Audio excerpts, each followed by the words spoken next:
ప్రతిగాధలో రాక్షసుడే హింసలు పెడతాడు, అణచగనే పుడతాడు రాజే ఒకడు.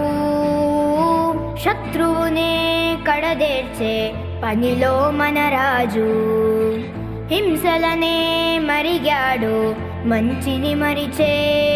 ఆ నీచుడి అంతు చూశాడు